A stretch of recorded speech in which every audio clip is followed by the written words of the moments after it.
Well, let's move on now from business to a spin through the French papers, which are hot off the press this Friday morning here in Paris. And Florence Villeminot joins me here on set for that. And Florence, first of all, let's look at the mayor of Paris, Anne Hidalgo, who's outlined her plans on how to crack down on pollution here in Paris.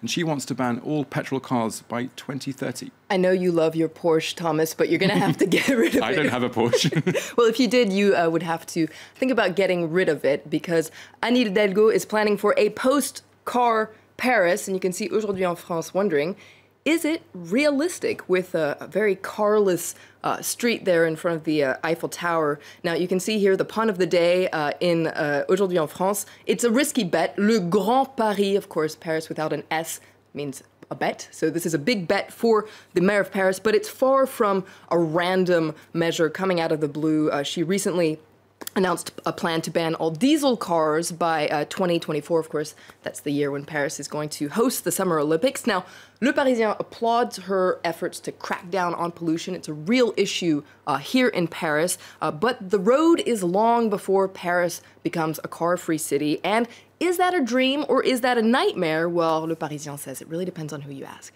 Of course, the Paris mayor has already angered many drivers with her efforts to try and clean up Paris and make it a greener place. But what is her plan to get rid of petrol cars? Let's stay with Aujourd'hui en France, Le Parisien. They have a clever infographic here explaining just what her plan is. Now, Hidalgo, for instance, wants to convert taxis and buses into electric-powered vehicles. She wants to also increase the number of terminals where people can charge their electric cars. She wants to boost the transport schemes that are around Paris that offer short-term bike, scooter, and car rentals. You might be familiar with the Vélib system here, the Autolib system. Well, she wants to boost that system. She also wants to increase the number of parking lots outside of Paris to make them into kind of transit parking lots. And she wants to increase the number of parking tickets.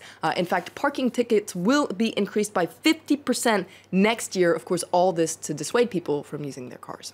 And she also wants to boost public transport across the wider Paris region. That's right. The Paris public transport network is relatively cheap and relatively reliable as well. You can see Le Parisien, this cartoon, poking fun at that. Hidalgo saying on the 1st of January in 2030, there will be not a single petrol car in Paris. You can see that guy there saying, well, I hope that lands on a day when there isn't a transport strike. Of course, that happens quite a lot in Paris.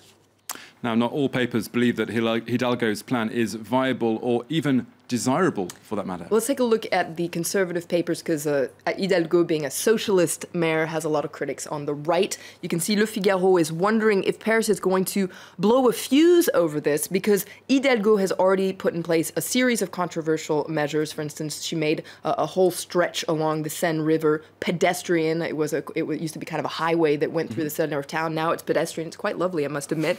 Now, Le Figaro here points out that 500,000 car trips happen in Paris on a daily basis, and the people who are going to suffer the most if this indeed does go through are actually people who live outside of Paris, who come into Paris, and they come into Paris to work, says Le Figaro. They're not coming in to smell the fresh air in Paris. They're coming in to work. Now, Le Figaro also picks up on another criticism, which is that Paris seems like the only big city in France that's actually taking these measures. If you look at Lyon, Strasbourg, Toulouse, they are making efforts to make their cities greener, but they certainly aren't going to ban petrol cars outright.